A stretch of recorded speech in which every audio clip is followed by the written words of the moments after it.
Welcome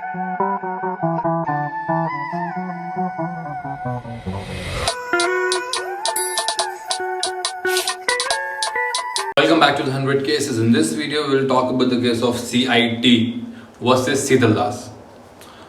And if you want to check out this case in a descriptive manner, please check out the link in the description and make sure you subscribe to this channel somewhere over here. So, ये case पहला taxation case है जो हम इस channel पर पढ़ाएंगे.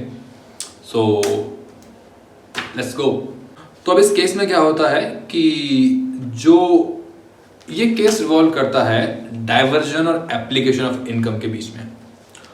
अब diversion और एप्लीकेशन ऑफ इनकम क्या होता है कि जैसे कि मेरे पास रुपए आ रहे हैं, मेरी इनकम है, तो मेरे पास रुपए आए और मैंने उससे ये कैमरा और ये ग्रीन क्लॉथ और ये टी शर्ट खरीद ली. तो ये मेरी एप्लीकेशन ऑफ इनकम हो गई कि मेरे पास पैसा आया, उसको मैंने यूज कर लिया. ठीक है. बट जो डाइवर्जन ऑफ इनकम है वो ये कहता है कि पैसा आपके पास आने से पहले ही उसका टाइटल बदल जाता है. ये कुछ स्पेसिफिक किस्सों में होता है कि पैसा आपके पास आने से पहले ही उसका टाइटल बदल गया. तो अगर आपके पास पैसा आने से पहले उसका टाइटल बदल जाता है तो आपको उस पर टैक्स नहीं देना पड़ता है. ठीक है. तो ये तो हो गया डाइवर्जन ऑफ इनकम.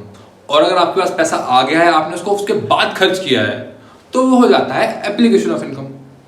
और एप्लीकेशन ऑफ इनकम में आपको टैक्स देना पड़ता है क्योंकि पैसा तो आप खर्च कर रहे हो और आपकी इनकम भी हुई है. तो अब इस केस में क्या होता है कि जो एसएससी होती हैं, एसएससी यानी कि जिसका हम टैक्स कैलकुलेट कर रहे हैं, जिसकी हम इनकम असेस कर रहे हैं, ठीक है, वो होता है एसएससी.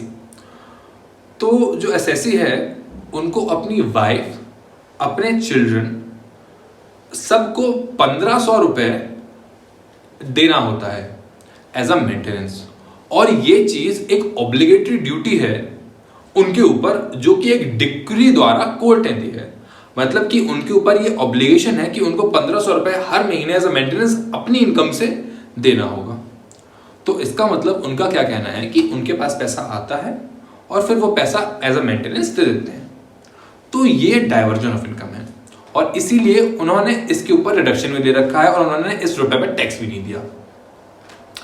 तो इस केस में मेन इशू क्या था कि can maintenance be claimed as deduction as the income is diverted at the source by overriding the title. तो अब कोर्ट में ये देखा जाता है कि क्या ये डाइवर्जन ऑफ इनकम है या फिर एप्लीकेशन ऑफ इनकम है, क्योंकि पैसा तो उनके पास आया है, उसके बाद क्या है. तो अब उस कोर्ट इस केस में ये एनालाइज करता है कि भले ही पैसा उनके पास आ रहा है और उन्हीं के पास से पैसा जा रहा है, लेकिन वो उसको अप्लाई कर रहे हैं क्योंकि ये उन्हीं की ड्यूटी है कि उनको पैसा देना पड़ेगा. तो इसीलिए कोर्ट ने इस केस में ये माना कि भले ही कोर्ट की डिक्री की वजह से पैसा देना पड़ रहा है, but still it is an application of income और उसके ऊपर टैक्स देना पड़ेगा जो कि एसएससी को देना पड़ा था. तो इस केस में बस इतना ही. I hope you have understood this case and thank you for watching this video.